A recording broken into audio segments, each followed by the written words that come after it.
People behave badly for so many reasons, and it's very difficult to fix a problem if you don't know what the cause of it all has been. So I want to share with you today a story about a client of mine who had a staff member whose performance had fallen off, and he'd gone kind of quiet. He wasn't smiling. He was only doing the bare minimum. He wasn't offering anything further. He didn't seem engaged at all in the team or the work or whatever. Now, we can't expect people to be happy all the time, and everyone's entitled to sort of being a bit off for a while, but this had been going on for some time. In actual fact, it had been going on for quite a few months before she sort of suddenly realised, heck, that we've got a problem here, and she called him in to have a conversation with him about it. Now, in my training, when it comes to giving feedback to people, I really work with you hard to prepare a statement, an opening statement that states the problem, and there's certain things that you do within that. And one of the steps in preparing that statement is to share how you feel. Now, this is good because they can argue with some facts, but they can't really argue with how you might feel about a situation.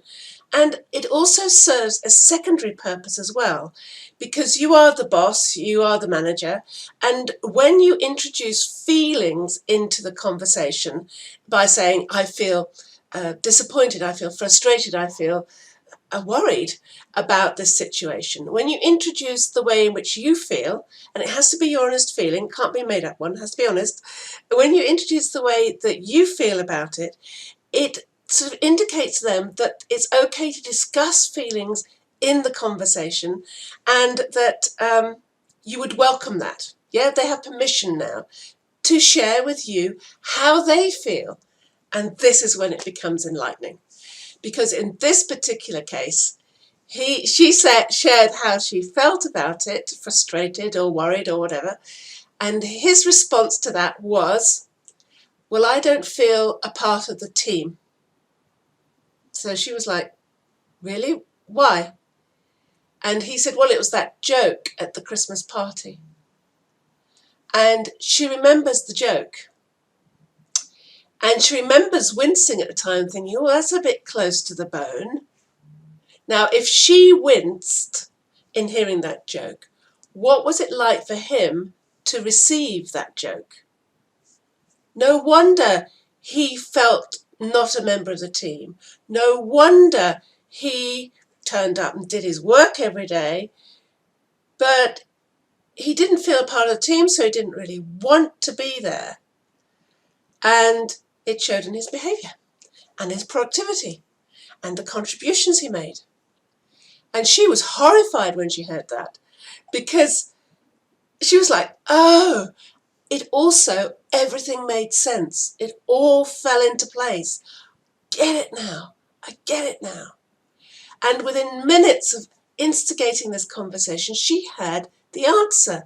He didn't feel part of the team because someone had made a really quite close to the knuckle joke against him.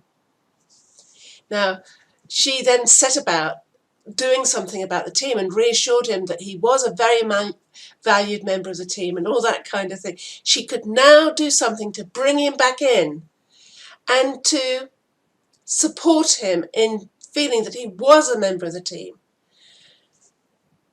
This brings home to me the importance of being a manager that holds these types of conversations. Because if she hadn't had that conversation, used that phrase, and I am feeling, that invited him to share how he was feeling, he could have continued with his bad behaviour. He could have been thought of even less. There wasn't going to be an easy way out of this for him. By instigating that conversation, identifying the problem and working to solve it, she changed that man's life for the better, for very much the better. And the misunderstanding and everything else could be solved, and she could do the work to ensure that the team was more respectful to team members, even at Christmas parties. This is the importance of the work you do as a manager. You change people's lives for the better when you hold these types of conversations. Hope this has been interesting. Take care now. Bye.